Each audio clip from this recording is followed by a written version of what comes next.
Olá, amigos e seguidores do canal, bem-vindos a Sábado Lovecraft. Hoje nós vamos com o Modelo de Pickman, a última obra escrita totalmente em 1926, publicada no ano seguinte, 27, lá na Weird Tales. Publicação rápida para os padrões. E é a última de 26. A próxima do semana que vem, do final de semana que vem, ele começou em 26, mas só terminou em 27. Então, D26 mesmo é que o modelo de Pickman. Uma história de horror muito boa, muito original, muito interessante. Muito crítico diz que ela é atípica do Lovecraft.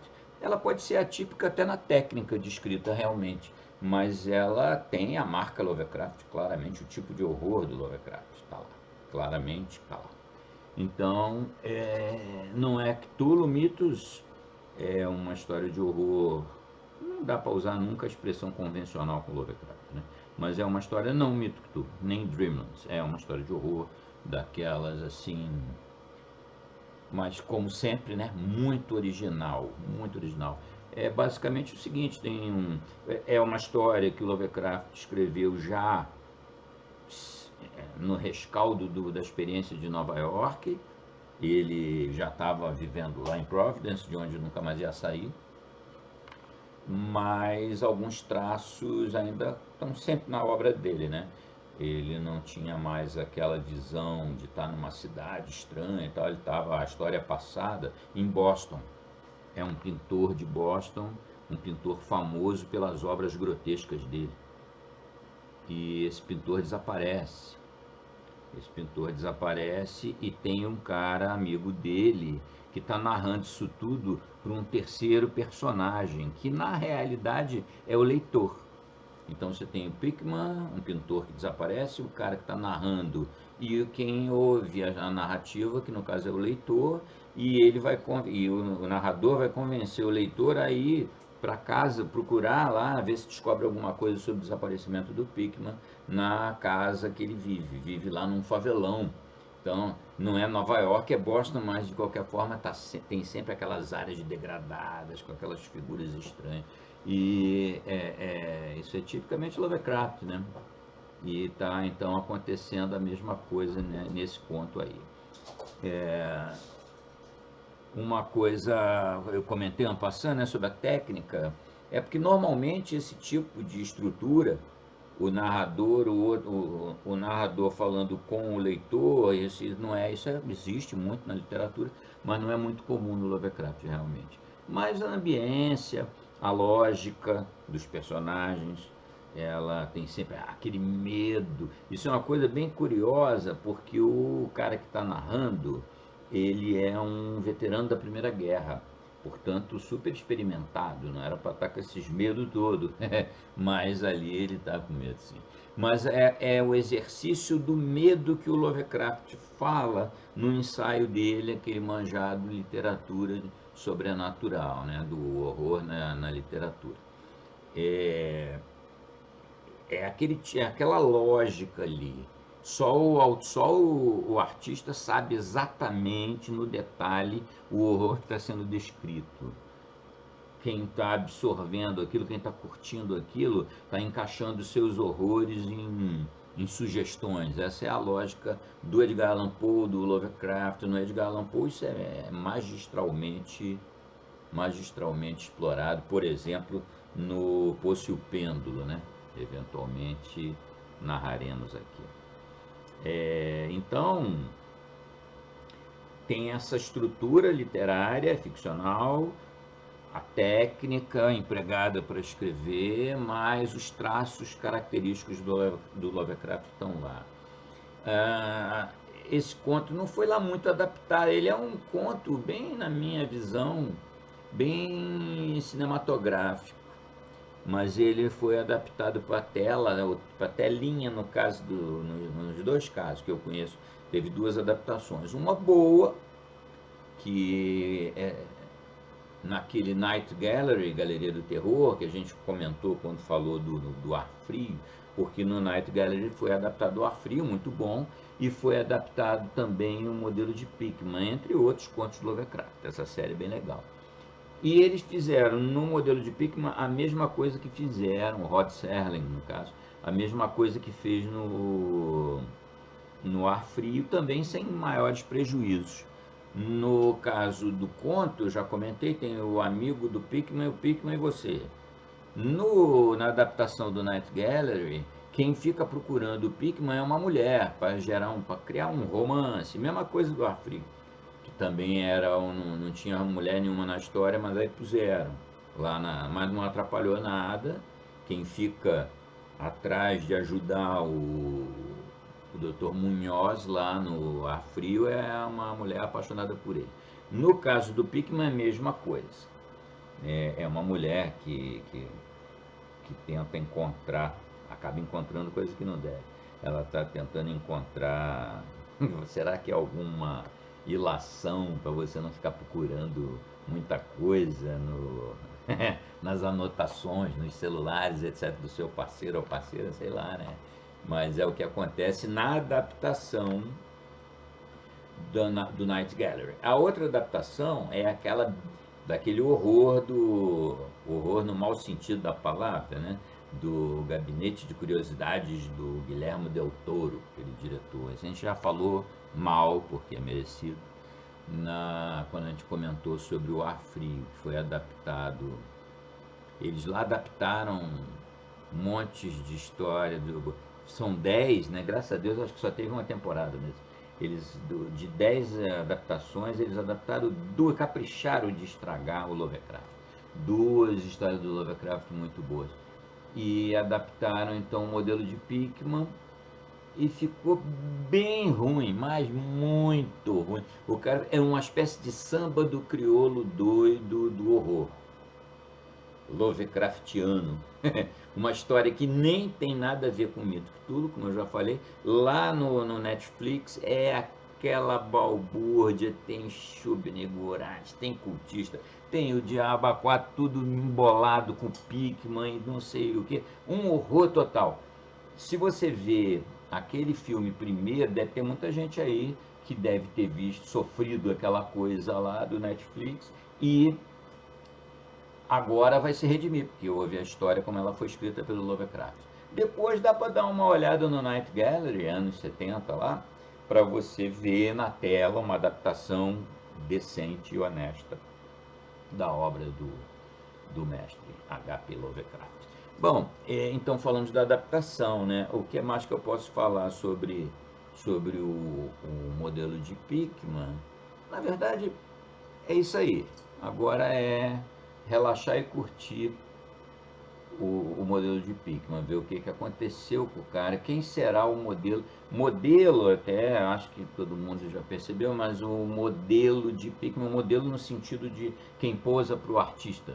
Quem será que é o modelo das obras grotescas, ou quem seriam, né, os modelos das obras grotescas do nosso grande Pickman?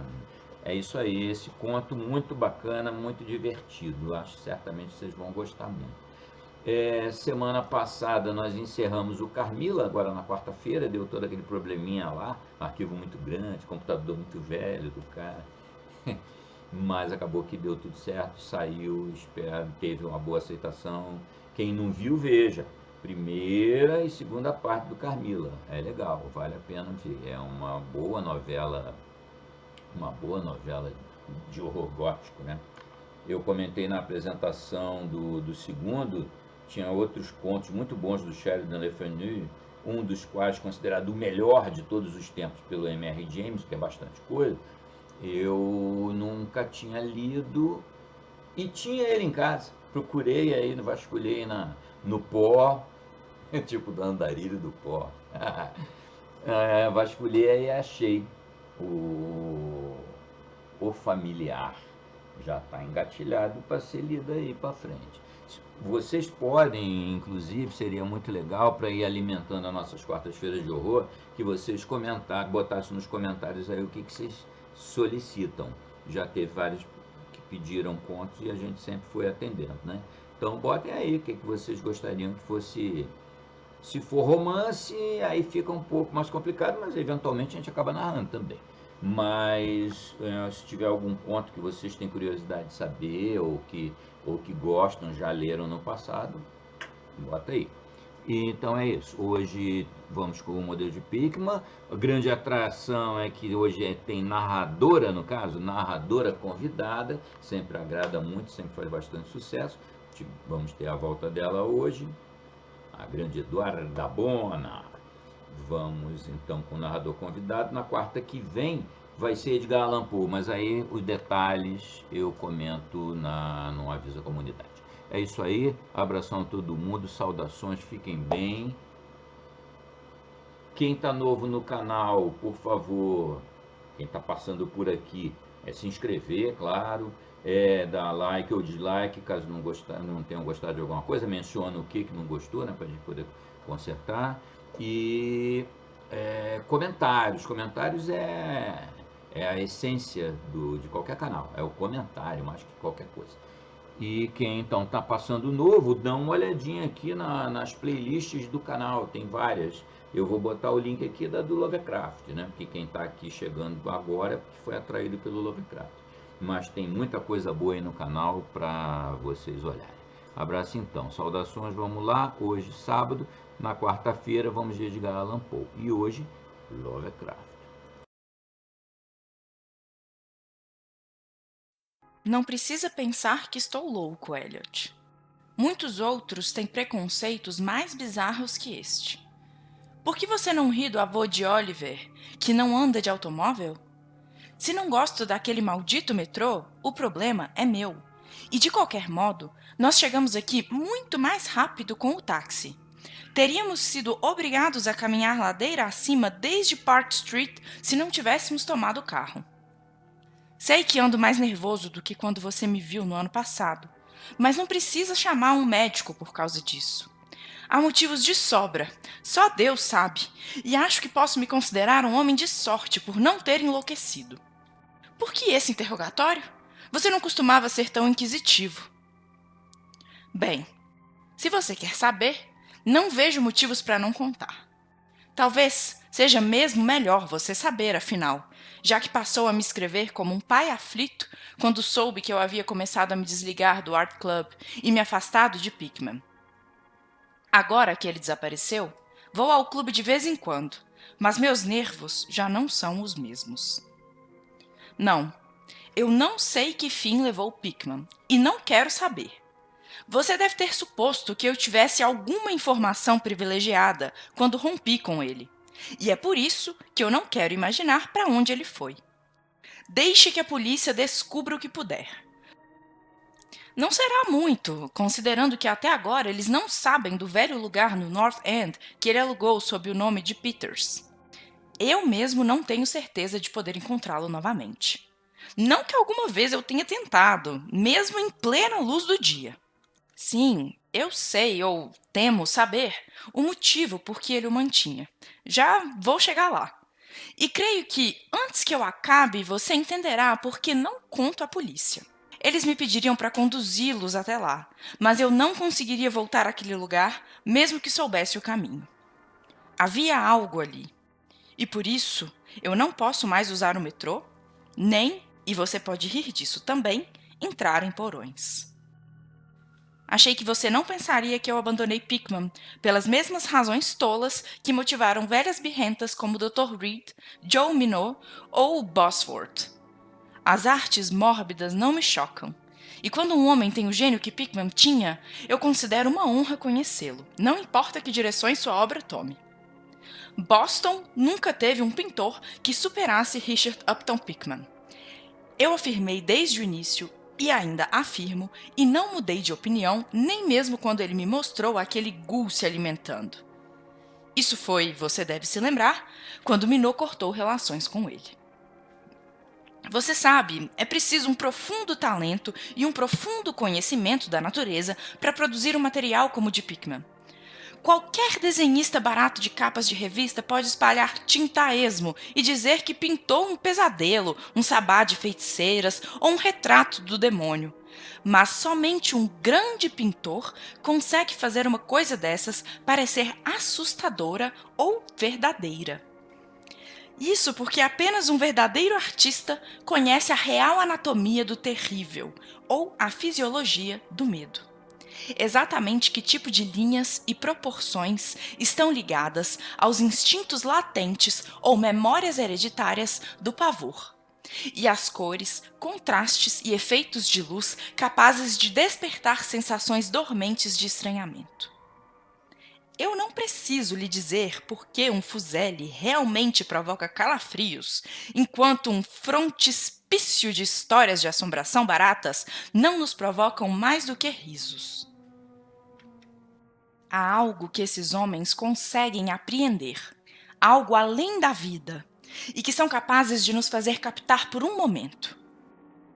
Doré tinha esse dom, Cime o tem, Angarola de Chicago também, e Pickman o tinha como nenhum homem jamais teve antes dele, e, peço a Deus, nenhum outro tornará a ter.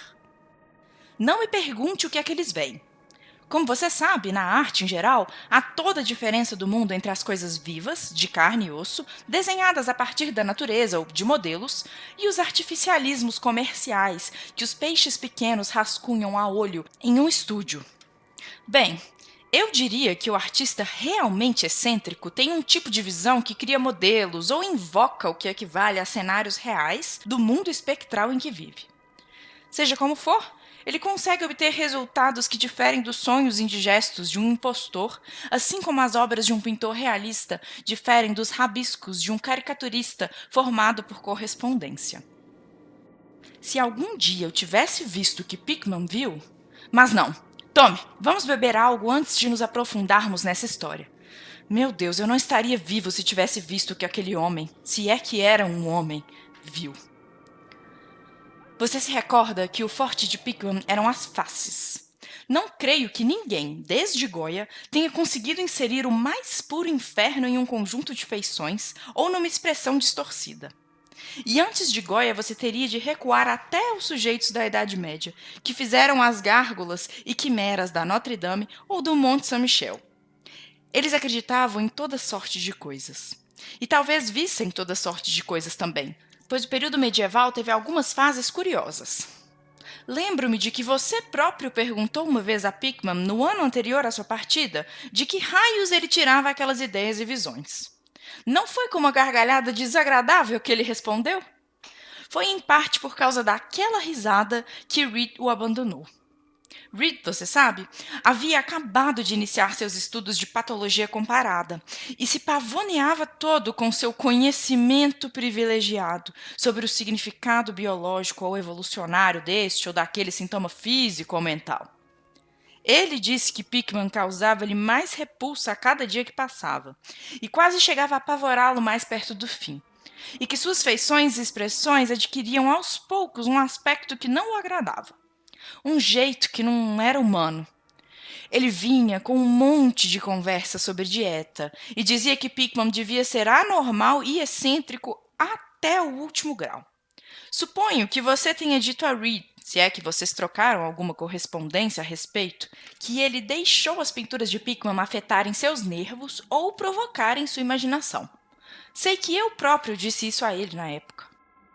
Mas tenha em mente que eu não deixei Pickman por nada semelhante a isso.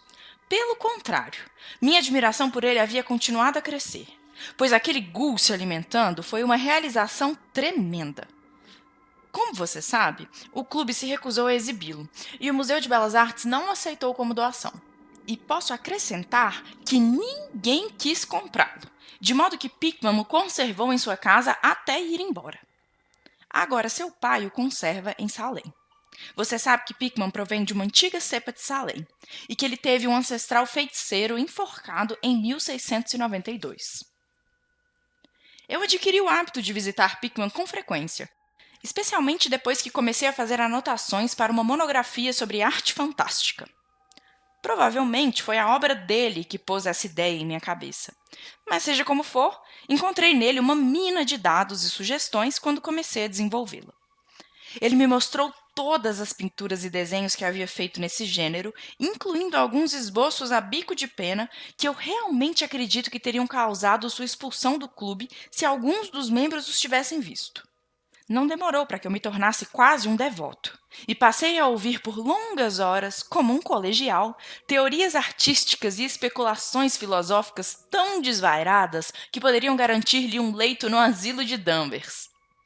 Esse culto ao herói, combinado ao fato de que as pessoas em geral começavam a ter cada vez menos afinidade com ele, levaram-no a nutrir grande confiança em mim. E certa tarde, ele sugeriu que se eu soubesse manter o sigilo e não tivesse estômago muito fraco, talvez ele me mostrasse algo bastante incomum. Algo um pouco mais forte do que as coisas que ele tinha na casa. Você sabe, ele disse, que há coisas que não cabem na Newbury Street. Coisas que ficam deslocadas aqui e que não podem ser concebidas neste lugar de qualquer forma. Meu trabalho é captar os matizes da alma, e não se pode encontrá-los em um punhado de ruas artificiais construídas em um aterro e povoadas de novos riscos. A Back Bay não é Boston. Ela ainda não é nada, pois não teve tempo de arrebanhar memórias e atrair espíritos locais. Se há fantasmas aqui, são os espectros enfadonhos de um pântano salgado e de uma enseada pouco profunda. E eu quero espíritos humanos, fantasmas de seres altamente organizados, a ponto de terem visto o inferno e compreendido o sentido do que viram. O melhor lugar para um artista viver é o North End. Se os estetas fossem sinceros, eles se instalariam nos bairros mais miseráveis em nome das tradições acumuladas. Meu Deus, homem! Você não percebe que aqueles lugares não foram meramente construídos, mas literalmente cresceram? Geração após geração viveu, decaiu e morreu ali. E em um tempo em que as pessoas não tinham medo de viver, decair e morrer. Você não sabe que havia um moinho em Copp's Hill em 1632 e que metade das ruas atuais foram traçadas antes de 1650? Eu posso mostrar-lhe casas que estão de pé há mais de 2 séculos e meio. Casas que testemunharam coisas que fariam uma casa moderna se reduzir a pó. O que os modernos sabem da vida e das forças que residem por trás dela? Você diz que a feitiçaria de Salem era um delírio, mas eu aposto que a minha tetravó teria muitas coisas a lhe contar.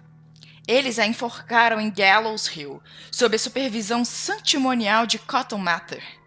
Mather, que o inferno tenha, tinha medo que alguém conseguisse se libertar à força dessa maldita jaula de monotonia.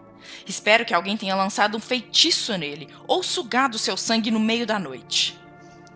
Posso mostrar-lhe a casa onde ele viveu, e também posso mostrar-lhe a outra, na qual ele tinha medo de entrar a despeito de toda a sua bela fanfarrice.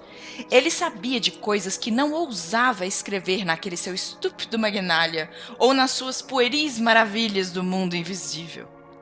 Ouça. Você sabia que o North End inteiro teve no passado um conjunto de túneis que mantinham certas pessoas em contato com as casas umas das outras e também com o cemitério e o mar? Que os caçadores de bruxas o processassem e perseguissem na superfície. A cada dia aconteciam coisas longe do alcance deles, e vozes riam a cada noite em lugares que eles não podiam determinar. Ora, mostre-me 10 casas construídas antes de 1700 e ainda intocadas, e eu aposto que em 8 delas posso lhe mostrar algo estranho no porão. Dificilmente se passa um mês sem que se leia em algum lugar sobre trabalhadores que descobrem arcadas de tijolos e poços que não levam a lugar algum neste ou naquele lugar que vem abaixo. Até o ano passado era possível ver um assim do elevado perto de Henchman Street. Ali havia bruxas e o que os feitiços delas invocavam, piratas e o que eles traziam do mar, contrabandistas, corsários, e eu lhe digo, nos velhos tempos, as pessoas sabiam como viver e como expandir as fronteiras da vida. Este não era o único mundo que alguém ousado e sábio podia conhecer. Psst! Pense em contraste nos dias de hoje, em que os cérebros são tão desbotados que até mesmo um clube de supostos artistas tem tremores e convulsões só porque uma pintura ofende a sensibilidade de um chá da tarde na Beacon Street. A única salvação do presente é ele ser estúpido demais para questionar o passado com muitas minúcias. O que os mapas, registros e guias de viagem nos dizem de fato sobre o North End? Bah! Aposto que posso levar lá 30 ou 40 becos e emaranhados de vielas ao norte da Prince Street, cuja existência não é sequer suspeitada por 10 viventes, além dos estrangeiros que infestam o lugar. E o que aqueles carcamanos sabem do significado do lugar? Não. Suber, esses lugares antigos sonham lindamente e transbordam maravilhas e terrores, e escapam ao senso comum. Entretanto, não há uma alma viva que os entenda ou se beneficie com eles. Ou melhor, há apenas uma alma viva, pois eu não estive cavando o passado a troco de nada. Veja, você está interessado nesse tipo de coisa. E se eu lhe disser que tenho outro estúdio lá, onde consigo captar o espírito noturno do horror antigo e pintar coisas que seriam impensáveis na Newbury Street? Naturalmente, eu não conto nada disso àquelas malditas tias velhas do clube. Com Reed, maldito seja, espalhando a boca pequena que eu sou uma espécie de monstro descendo de tobogã na contracorrente da evolução. Sim, Thurber, eu decidi há muito tempo que se deve pintar o terror tanto quanto a beleza da vida. Por isso, passei a explorar alguns lugares onde tinha motivos para saber que o terror reside. Encontrei um lugar que não teria acreditado se 3 nórdicos de carne e osso não o tivessem visto além de mim. Não é muito longe do elevado, em termos de distância geográfica, mas fica a séculos de distância no que se diz respeito à alma. Eu o escolhi por causa do estranho poço de tijolos antigo no porão. Um daqueles que lhe falei. A choça está quase desabando, de modo que ninguém mais iria querer viver ali. E eu odiaria contar a você quão pouco paguei por ela. As janelas estão pregadas, mas eu acho melhor assim, pois a luz do dia não é desejável para o que eu faço. Eu pinto no porão, onde a inspiração é mais densa, mas tenho outras dependências mobiliadas no andar térreo. O proprietário é um siciliano e eu aluguei o imóvel usando o nome de Peters. Agora, se você estiver interessado, eu o levarei lá esta noite. Acho que você apreciará as pinturas, pois, como disse, eu não impus barreiras à minha criação. Não é uma excursão muito longa, às vezes eu a faço a pé, pois não desejo atrair a atenção indo de táxi a um lugar daqueles. Nós podemos tomar o bonde na South Station até a Battery Street e de lá a caminhada não é tão longa. Bem, Elliot, depois desse discurso não me restou muito a fazer exceto reprimir meu impulso de correr, em vez de andar, até o primeiro táxi livre que conseguimos avistar. Mudamos para o elevado na South Station e por volta do meio-dia já havíamos subido a escadaria da Battery Street e percorrido a antiga orla, passando pelo Porto Constitution. Não gravei as ruas transversais e não sei lhe dizer onde foi que viramos, mas sei que não foi na Greenough Lane.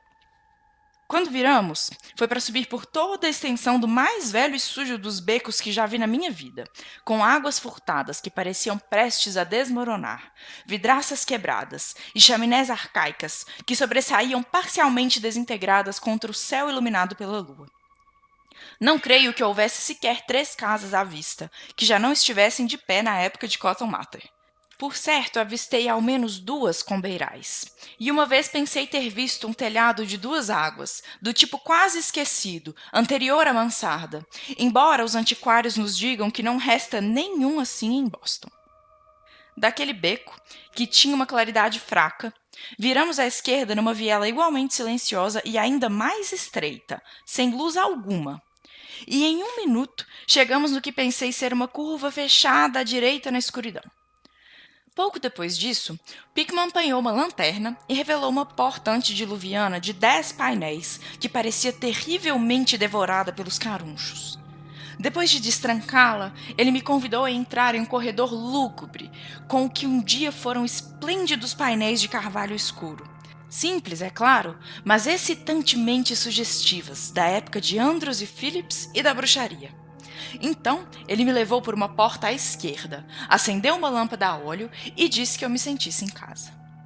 Ora, Elliot, eu sou o que o homem das ruas certamente chamaria de durão, mas confesso que o que eu vi nas paredes daquela sala me abalou. Eram pinturas dele, você sabe, aquelas que ele não poderia pintar ou exibir na Newbury Street.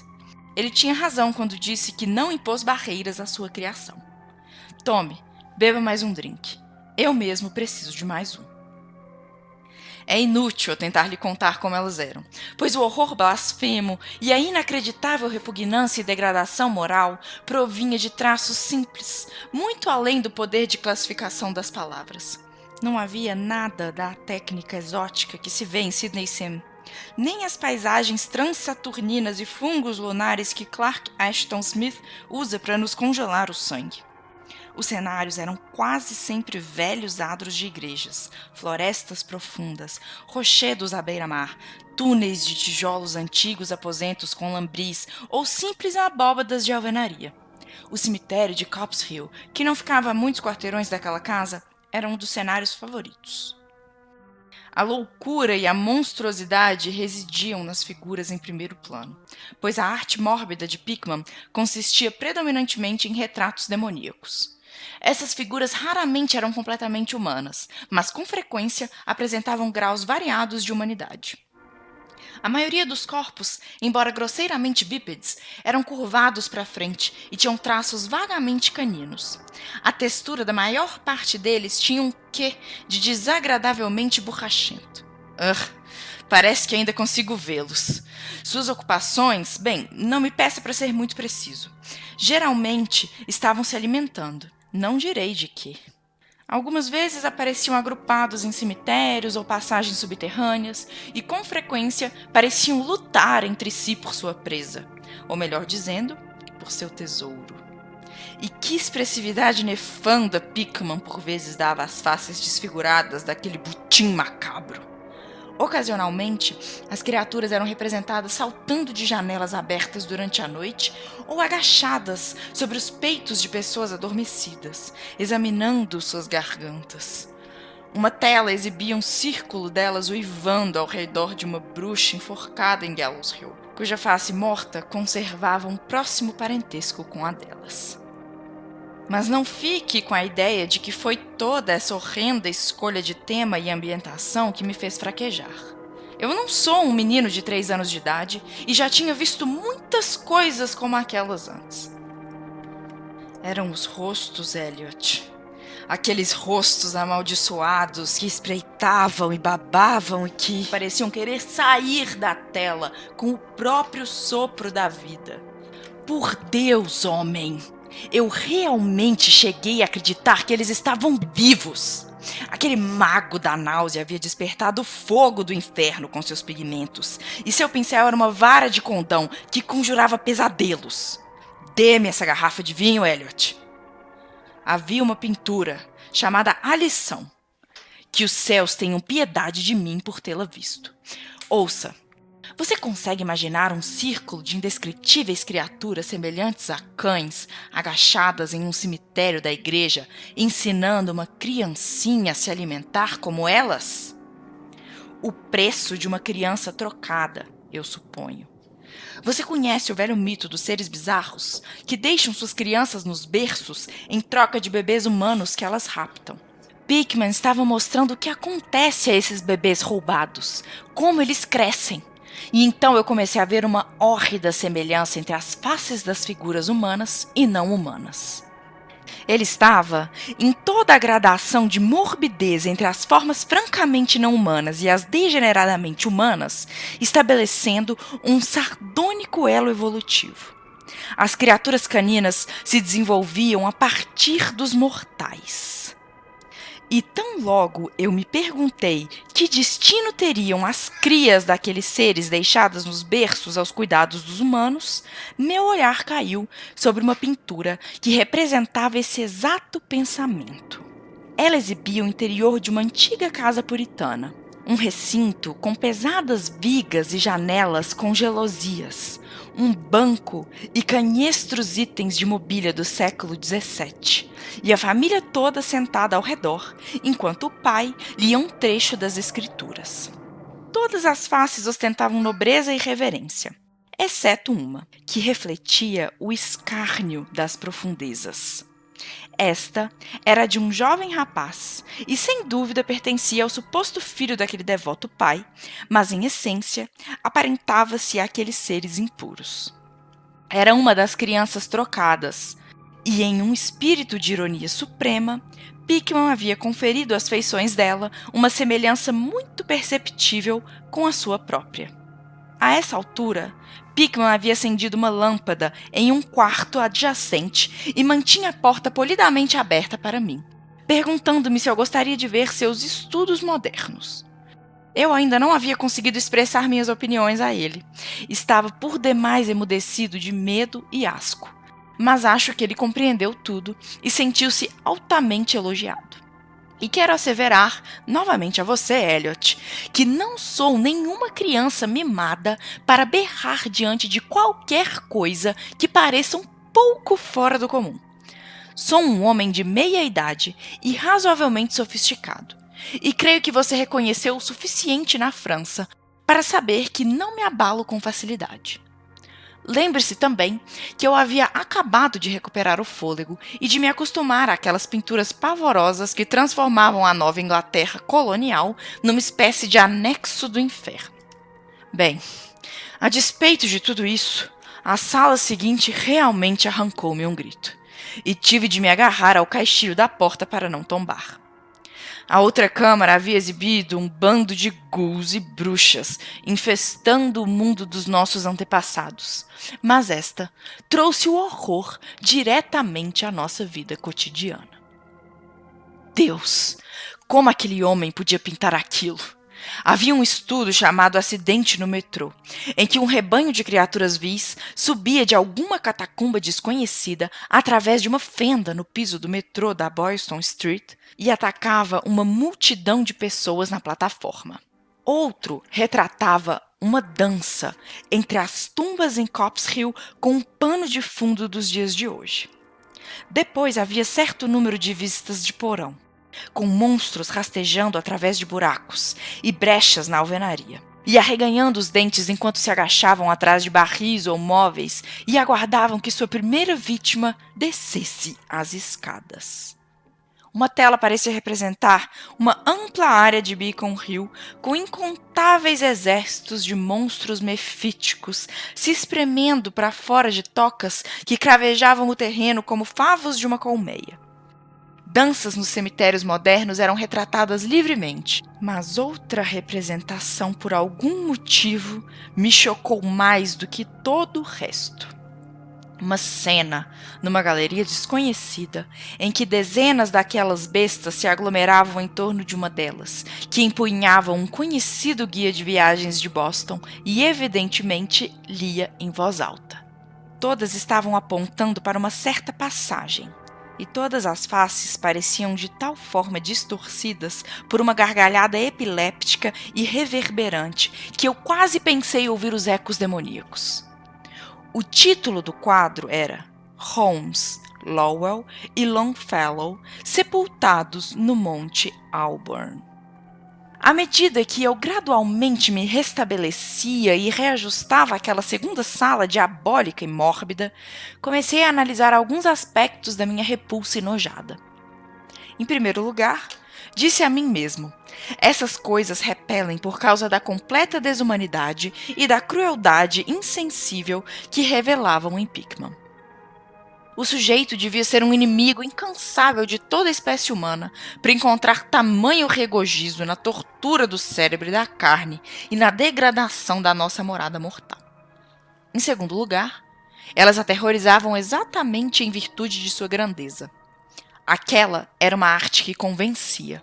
Quando víamos os quadros, víamos os próprios demônios e os temíamos. E o mais estranho era que Pickman obtinha tal poder sem recorrer ao rebuscamento ou à bizarrice. Nada era borrado, distorcido ou estilizado. Os contornos eram nítidos e realistas, e os detalhes eram quase dolorosamente definidos. E as faces? Não se tratava de mera concepção artística o que víamos.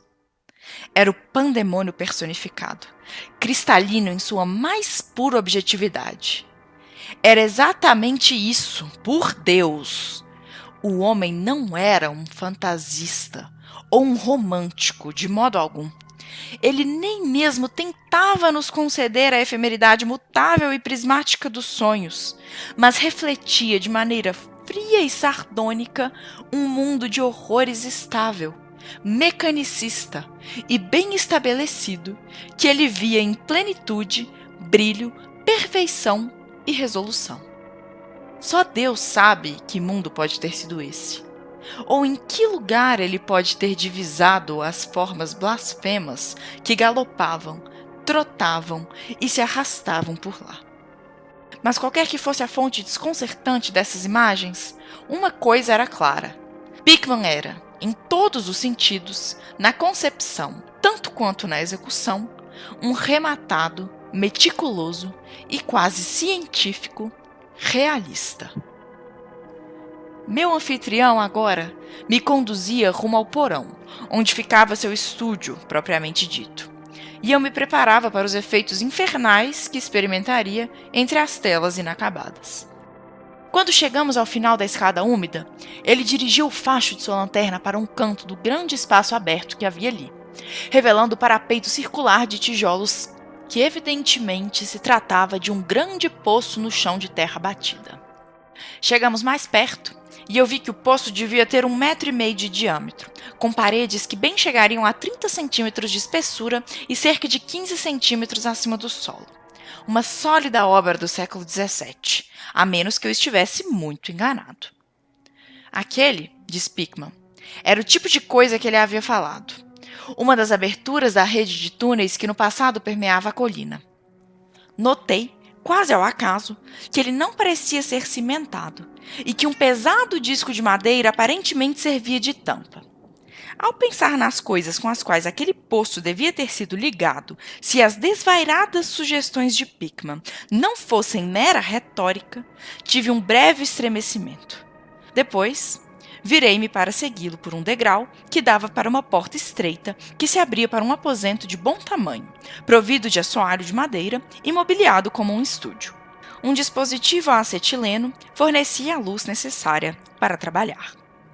As telas inacabadas em seus cavaletes ou apoiadas contra as paredes eram tão horripilantes quanto as já acabadas no andar de cima e revelavam os métodos meticulosos do artista. As cenas eram esboçadas com cuidado extremo e linhas guia, feitas a lápis, denunciavam a minuciosidade com que Pickman obtinha a perspectiva e as proporções corretas. O homem era genial. Digo isso mesmo agora, sabendo tudo o que sei. Uma grande câmara sobre uma mesa atraiu minha atenção e Pickman contou-me que a usava para fotografar os cenários e assim pintá-los a partir das fotografias no estúdio, em vez de carregar seus apetrechos pela cidade. Ele considerava uma fotografia quase tão boa quanto um cenário real, ou um modelo para o trabalho prolongado, e declarou que as empregava com regularidade. Havia algo de muito perturbador nos nauseantes esboços e nas monstruosidades semi-acabadas que espreitavam de todos os cantos da sala. Mas quando Pickman subitamente desvelou uma imensa tela do lado mais afastado da luz, não pude conter um alto grito, o segundo que eu emitia naquela noite. Ele ecoou e ecoou pelas arcadas obscuras daquele porão antigo e salitroso, e eu tive que sufocar uma torrente de reações que ameaçavam explodir em um riso histérico.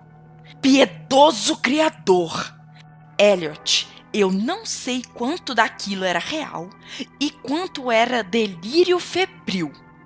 Não me parece possível que a Terra contenha um sonho como aquele. Era uma blasfêmia colossal e inominável, com fogo rubro nos olhos, e segurava em suas garras ossudas uma coisa que um dia fora um homem, e mastigava-lhe a cabeça como uma criança mordisca um doce.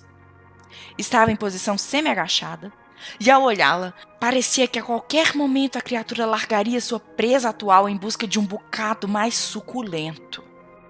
Mas ao inferno com tudo isso. Não era nem mesmo o tema demoníaco que fazia daquele quadro um manancial e morredouro de pânico. Nem isso, nem a face canina com suas orelhas pontudas, olhos injetados, nariz achatado e lábios viscosos de baba. Não foram as garras escamosas, nem o corpo empastado de bolor, nem os cascos nos pés. Nada disso, embora cada uma dessas coisas pudesse muito bem conduzir um homem excitável à loucura. Era a técnica, Elliot. A maldita herética desnaturada técnica. Tão certo quanto eu estar vivo, nunca vi em nenhum outro lugar do próprio sopro da vida tão amalgamado a uma tela. O monstro estava ali. Ele rugia e ruía, e ruía e rugia.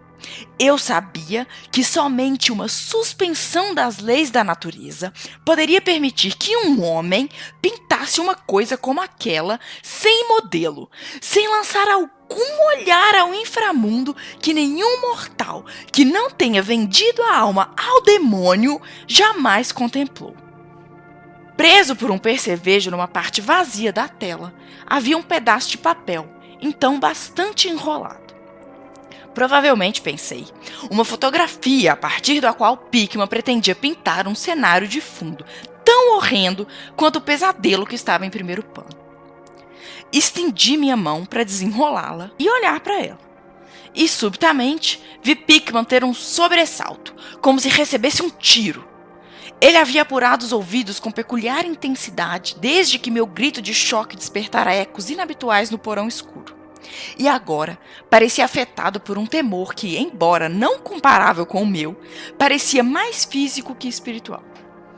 Ele sacou um revólver e gesticulou para que eu ficasse em silêncio. Depois desceu ao porão principal e fechou a porta ao passar. Acho que fiquei paralisado por um instante, apurando os ouvidos como Pickman. Pensei ter ouvido um leve rumor de correria em algum lugar e uma série de guinchos ou balidos provindos de uma direção que eu não pude determinar. Pensei em ratos imensos e estremeci. Então prorrompeu uma espécie de ruído surdo que por algum motivo causou arrepios por todo o meu corpo. Um ruído furtivo, tateante, embora eu não consiga me expressar exatamente em palavras. Era como madeira pesada caindo sobre pedras ou tijolos, madeira sobre tijolo. O que me fez pensar nisso? O ruído sobreveio novamente, e mais alto. Houve uma vibração, como se a madeira tivesse caído mais longe do que na primeira vez. Depois disso, seguiu-se um rangido agudo, uma algaravia gritada por Pickman e a ensurdecedora descarga de todas as 6 cápsulas de um revólver, disparadas espetacularmente, como um domador de leões atira para o ar à guisa de efeito cênico. Um guincho ou sibilação abafada e um baque.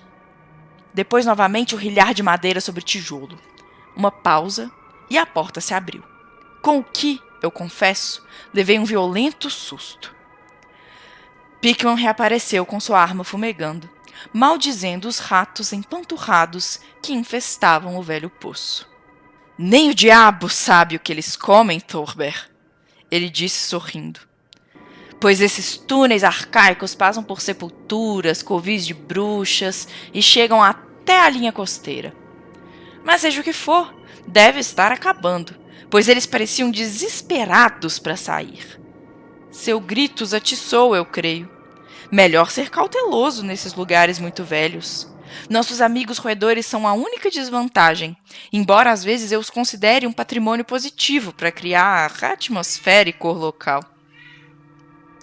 Bem, Elliot, esse foi o fim da aventura daquela noite. Pickman havia prometido mostrar-me o lugar, e Deus sabe que ele o fez. Ele me conduziu por aquele emaranhado de becos em outra direção, ao que parece, pois quando avistamos um poste de iluminação pública, estávamos numa rua aparentemente familiar, com monótonas fileiras de edifícios residenciais entremeados de velhas casas. Tratava-se da Charter Street, mas eu estava perturbado demais para reconhecer a que altura nós a tomamos. Era tarde demais para pegar o elevado, e nós caminhamos de volta ao centro pela Hanover Street. Lembro-me bem daquele muro. Da Tremont, nós tomamos a Beacon, e Pickman me deixou na esquina da Joy, onde voltei para casa. Nunca mais falei com ele. Por que eu o abandonei? Não seja impaciente. Espere eu pedir um café. Já bebemos bastante outras coisas, mas ainda preciso de algo mais. Não foi pelas pinturas que vi naquele lugar, embora eu jure que elas eram suficientes para decretar seu ostracismo em 9 entre 10 lares e clubes de Boston. E garanto que a partir de agora você não vai mais se perguntar por que eu mantenho distância de metrôs e porões. Foi por algo que eu encontrei no meu casaco na manhã seguinte. Você já sabe, o papel enrolado fixado àquela tela pavorosa no porão. Aquilo que eu pensei que fosse a fotografia de algum lugar que ele pretendia usar como cenário de fundo para aquele monstro. Aquele último susto aconteceu enquanto eu tentava desenrolá-la, e parece que eu distraidamente a enfiei no meu bolso. Mas aqui está o café. Tome-o puro, Elliot, se você for prudente. Sim, aquele papel foi o motivo por que eu abandonei Pickman. Richard Upton Pickman. O maior artista que eu já conheci, e o ser mais sórdido que já ultrapassou as fronteiras da vida rumo aos abismos do mito e da loucura. Elliot, o velho Reed, estava certo. Ele não era inteiramente humano. Ou ele nasceu em sombras estranhas, ou encontrou um meio de destrancar o portão proibido. Dá no mesmo agora, pois ele se foi. Retornou às trevas fabulosas que adorava frequentar. Venha, vamos acender o candelabro. Não me peça para explicar ou mesmo conjecturar sobre o que eu queimei. Não me pergunte tampouco o que estava por trás daquele rastejar de toupeiras que Pickman tão ansiosamente queria fazer passar por ratos. Há segredos, você sabe bem, que podem remontar aos tempos de Salem. E Cotton Mather fala de coisas ainda mais estranhas. Você sabe o quanto as pinturas de Pickman eram realistas. Como todos se perguntavam onde ele encontrava aqueles rostos. Bem, aquele papel não era fotografia de algum cenário, afinal. O que ela exibia era simplesmente o ser monstruoso que ele estava pintando naquela tela horrenda. Era o modelo que ele estava usando. E o pano de fundo era apenas a parede do estúdio no porão em seus mínimos detalhes. Mas por Deus, Elliot, era a fotografia de um ser real.